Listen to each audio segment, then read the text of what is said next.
Good morning students. हम population ecology पढ़ रहे हैं तो उसको ही आगे कंटिन्यू करते हैं। हमने सेक्स रेशियो तक पढ़ लिए कि सेक्स रेशियो क्या होते हैं। अब हम पढ़ेंगे एज पिरामिड्स।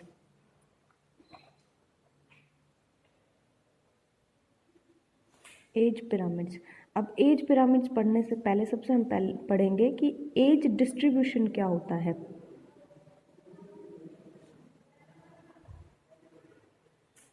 अब एज डिस्ट्रीब्यूशन क्या होता है कि the proportion of individuals in each age group is called age distribution. मतलब एक ही अलग अलग डिफरेंट एज के जो मतलब एक पॉपुलेशन के अंदर जब इंडिविजुअल्स हैं उसको हम क्या बोलेंगे, एज डिस्ट्रीब्यूशन। तो ये एज डिस्ट्रीब्यूशन क्या होता है कि the proportion of individuals in each as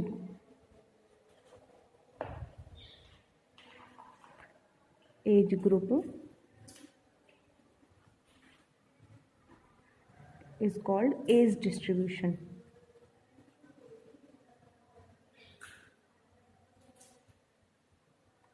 अब ये एज पिरामिड्स क्या होते हैं कि तो जो इनकी ग्राफिकल रिप्रेजेंटेशन होती है ये डिफरेंट एज ग्रुप्स की, उसको हम क्या बोलते हैं, एज पिरामिड्स। तो एज पिरामिड्स की डेफिनेशन हम क्या बोल सकते हैं कि जो मॉडल इनको रिप्रेजेंट करेगा, मतलब the model representing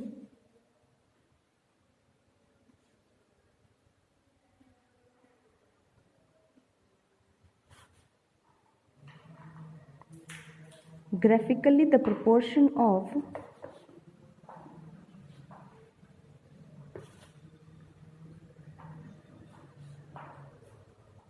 different age groups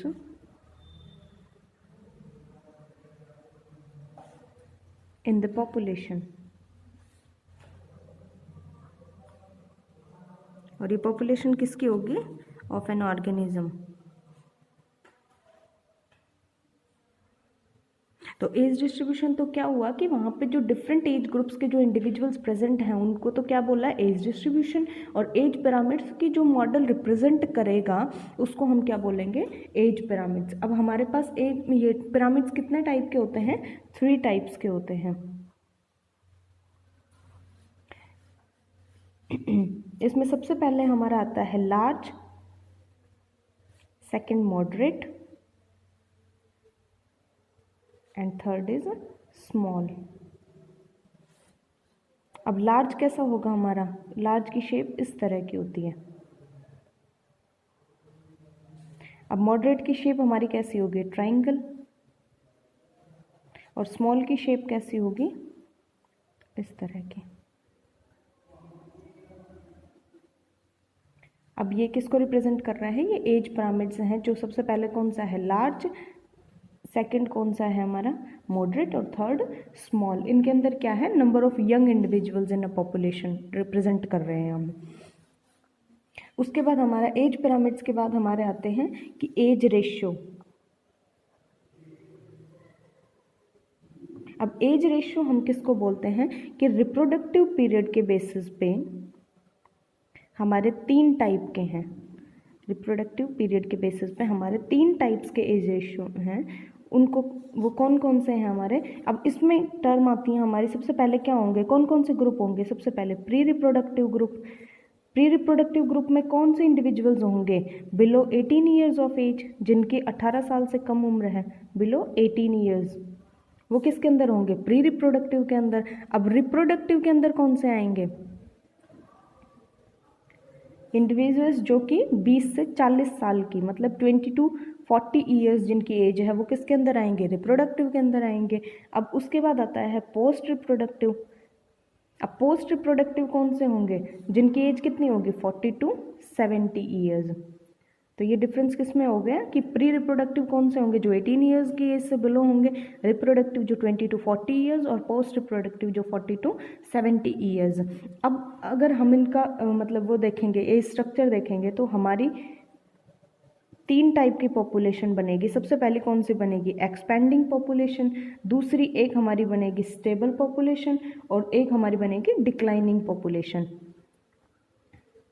तो हम इसका डायग्राम बना लेते हैं एक बार।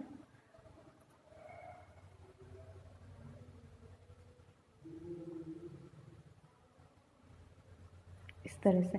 तो ये तो हमारी, अब इसके अंदर इधर हम लिखते हैं प्री रिप्रोडक्टिव, ये हमारा रिप्रोडक्टिव और ये पोस्ट रिप्रोडक्टिव, ये एज ग्रुप्स हो गए हमारे। अब ये प्री रिप्रोडक्टिव ये है इसके अंदर इतना है और इसके अंदर ये है, तो ये हमने क्या रिप्रेजेंट किया, प्री रिप्रोडक्टिव। अब ये हमारी कौन सी है, एक्सपेंडिंग पॉपुलेशन, और ये हमारी एक्सपेंडिंग पॉपुलेशन है, ये स्टेबल, और ये वाली हमारी डिक्लाइनिंग पॉपुलेशन।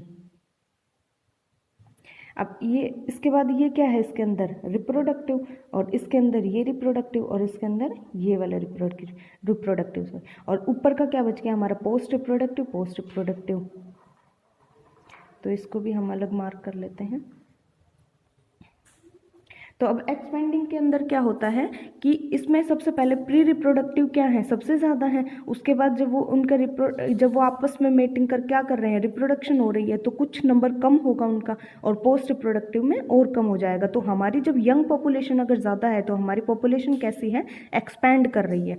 और स्टेबल के अंदर क्या होगा कि ऑलमोस्ट प्री रिप्रोडक्टिव और रिप्रोडक्टिव क्या होंगे, ऑलमोस्ट सेम होंगे, और उसके बाद पोस्ट रिप्रोडक्टिव कम होंगे। अब डिक्लाइनिंग के अंदर क्या होगा हमारा कि जो ये रिप्रोडक्टिव है हमारे, ये क्या है, ज़्यादा हैं, और पोस्ट रिप्रोडक्टिव भी सेम है। लेकिन जब ये वापस जब मतलब प्री रिप्रोडक्टिव जो हैं वो क्या है, हमारे कम है। तो इसकी वजह से अगर हमारी आने वाली जनरेशन ही अगर कम है तो हमारी पॉपुलेशन क्या, डिक्लाइन करेगी।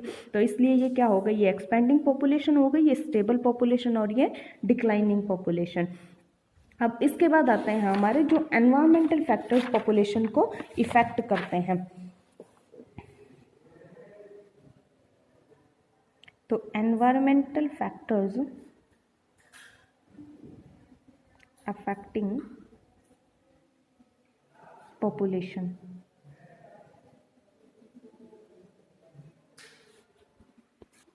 अब इसके अंदर सबसे पहले हमारा आता है फूड एंड शेल्टर।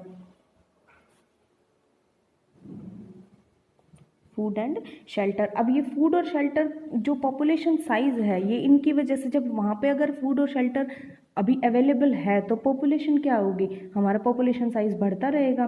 तो और मतलब जब बाद में जब इनका डिप्लीशन होने लग जाएगा, तो स्टार्टिंग में तो क्या होगा, जब वहाँ पे अवेलेबल है फूड और शेल्टर तो हमारा पॉपुलेशन साइज इंक्रीज होगा, इंक्रीज इन पॉपुलेशन साइज। लेकिन कुछ टाइम के बाद जब इनका डिप्लीशन होने लग जाएगा तो हमारी पॉपुलेशन डिक्रीज करने लग जाएगी, है ना। जब अवेलेबल है तब तो हमारी पॉपुलेशन साइज इंक्रीज कर रहा है, लेकिन जब इनका डिप्लीशन मतलब ये कम होने लग गए पॉपुलेशन ज़्यादा होने की वजह से, जब ये फूड और शेल्टर मतलब वहाँ पे कम हो गए तो पॉपुलेशन हमारी क्या होगी, डिक्रीज होगी। फिर उसके बाद क्या हो गया कि जो ये फूड और शेल्टर्स हैं ये दो इंपॉर्टेंट लिमिटिंग फैक्टर्स हो गए, किसके लिए, पॉपुलेशन के लिए, कि अगर भाई वहाँ पे फूड और शेल्टर होगा ही नहीं तो मतलब पॉपुलेशन हमारी बढ़ेगी ही नहीं। तो इनको किससे ऑपरेट हो गए, ये किसकी वजह से इफेक्ट हुए, ये बर्थ रेट की वजह से इफेक्ट हुए, और किसकी वजह से, डेथ रेट की वजह से, और इमिग्रेशन मतलब वहाँ पे आके रहने लग जाएं, और एमिग्रेशन वहाँ से माइग्रेट कर जाएं। अब अगर फूड और शेल्टर की स्कार्सिटी होगी, मतलब वहाँ पे जब कमी होगी फूड और शेल्टर की, तो वहाँ पे क्या होगा हमारा कि जो मतलब वो पॉपुलेशन है वो क्या हो जाएगी, एक्सपोज हो जाएगी, मतलब प्रीडेटर्स को दिख जाएंगे वो। अगर वहाँ पे शेल्टर ही नहीं होगा तो पॉपुलेशन क्या होगी, आराम से एक्सपोज हो सकती है, मतलब दिख जाएगी, और उसको कौन खा जाएंगे, प्रीडेटर्स। तो ये भी क्या हुआ हमारा कि फूड और शेल्टर की वजह से हमारी पॉपुलेशन इफेक्ट हुई। अब उसके बाद हमारा क्या आएगा, नेचुरल कैलामिटीज़ की वजह से। अब नेचुरल कैलामिटीज़ की वजह से जैसे कि अगर वहाँ पे ड्रॉट, सूखा पड़ जाए, फ्लड, बाढ़ आ जाए, या फिर आग लग जाए, या फिर अर्थक्वेक आ जाए,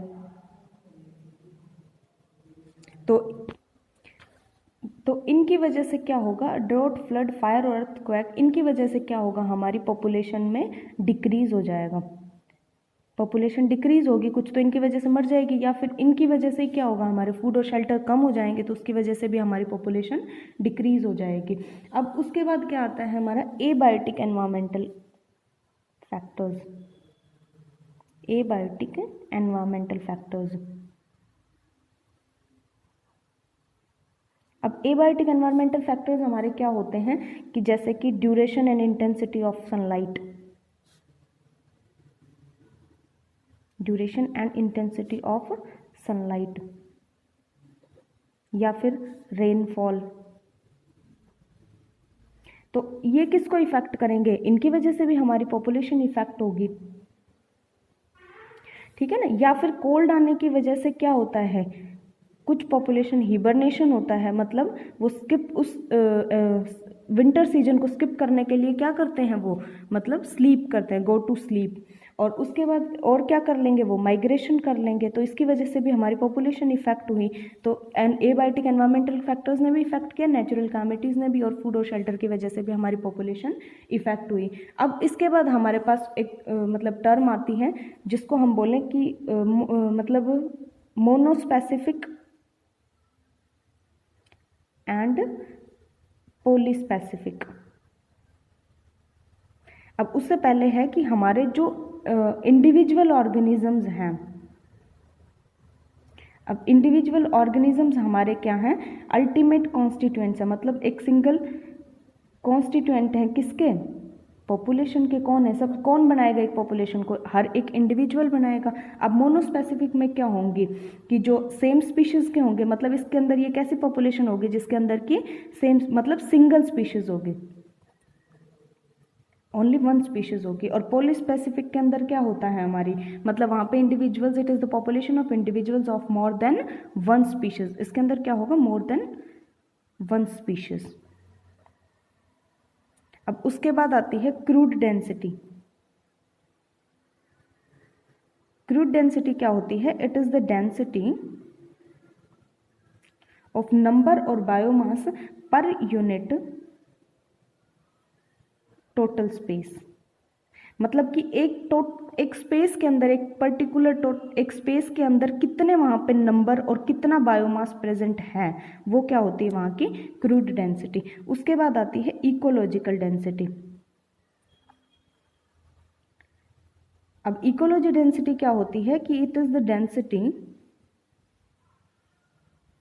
ऑफ नंबर और बायोमास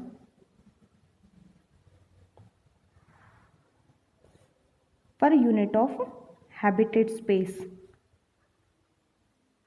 कि मतलब एक प्रॉपर हैबिटेट के अंदर कितना नंबर और बायोमास प्रेजेंट है, उसको हम क्या बोलेंगे, इकोलॉजिकल डेंसिटी। जैसे कि मतलब बंदर है, वो अगर पेड़ पे रहता है लेकिन वो खाना खाने के लिए तो कहीं भी जा सकता है, लेकिन वो प्रॉपर कहाँ रहता है, पेड़ पे रहेगा, तो उसकी इकोलॉजिकल डेंसिटी वहाँ पे काउंट होगी। जैसे कि या फिर कोई भी हिरन है, वो रहते कहाँ हैं, मतलब जिस जगह पे रहते हैं वो वहाँ की इकोलॉजिकल डेंसिटी काउंट हो गया। वो जा तो कहीं भी सकते हैं, तो जो हैबिटेट की वजह से जो डेंसिटी होगी पर यूनिट हैबिटेट स्पेस, उसको हम क्या बोलेंगे, इकोलॉजिकल डेंसिटी।